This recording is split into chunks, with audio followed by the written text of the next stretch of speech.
I'm Abby at Wilson's Garden Center, and we're out in the Idea Gardens, and we're going to be harvesting from the raised bed and replanting some fall crops. So right here we have okra that's ready. This is the first we've picked from this plant. And you want to pick them when they're about this size or smaller before they get tough. And you can do your deep fried okra and gumbo and whatever else you want with that. And then down here, some things we've picked today. More Swiss chard. I snipped off some thyme, and that I just took right off the top of the plant, and that keeps it healthy and bushy anyway. Some sage here, and the sage looks great. You just pick off any leaves that you want to dry.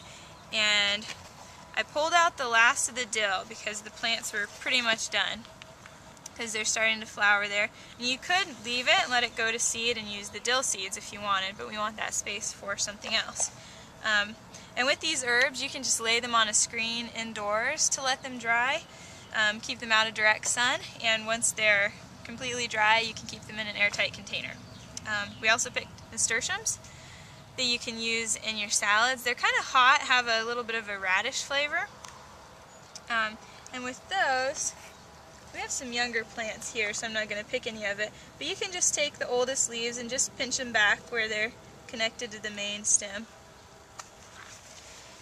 We also picked the last of the sandy lettuce that was here in the middle, and this went crazy. It produced from early May all the way through it's July 15th right now.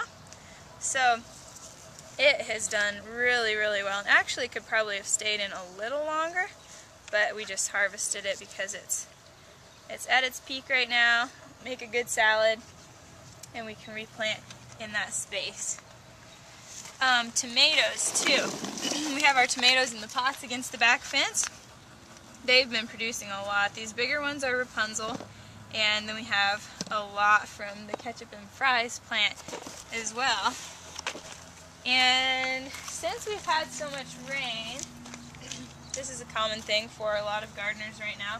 They'll have their tomatoes splitting like this, and that's just from so much water. The plants are growing and producing the fruit, and then when you get an influx of rain, just puts too much water in the cells of that little tomato and splits it like that. And if they're still fresh, you can still eat that. This one has a little mold going on in there, and nobody wants to eat that. So you can just throw those out. But that's what it's caused by. We have green beans ready. See all these beautiful beans? And we picked them off of Mascot right here. And these we'll pick next week. But you just go in there, pick the biggest and oldest beans, and they'll be ready to go. And we also picked some Blue Lake bush that we have planted in the middle of the bed there. And then more kale. The kale is still producing like crazy. More sparrowbrock, more Brussels sprouts. Let's see. The cucumbers have not done that well. It's been pretty wet and they've had a little insect damage. This eggplant looks great. The broccoli plant we're leaving in there. It'll produce some side shoots still. And down in here, there's some summer squash. So you could use that one actually right now if you want a little one for a stir fry. And it probably will be really big by next week, so I think I'll go ahead and pick that. We have some parsley ready here, and just pinch off whatever you want when you want it. Really easy. There you go. Cilantro is done. This plant has finished all its work, and when it gets to that point it just turns brown. There's still a little left there you can use. And we're going to put peas in that space that can grow up against the fence. Alright, carrots. They look really good, and we're going to go ahead and harvest. See what's been happening under there.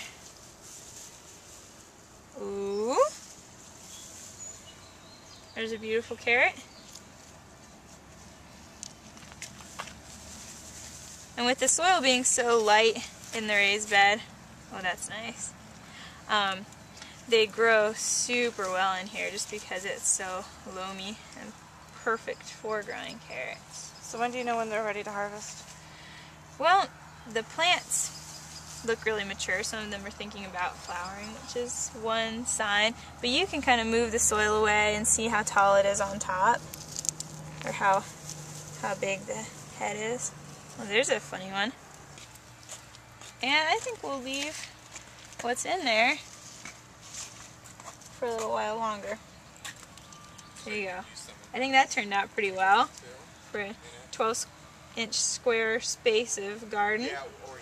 Well, that is it for our update on the raised bed. It's the middle of July. We still have a lot going on here and we'll be harvesting a lot, so keep watching for more videos and have a great gardening day.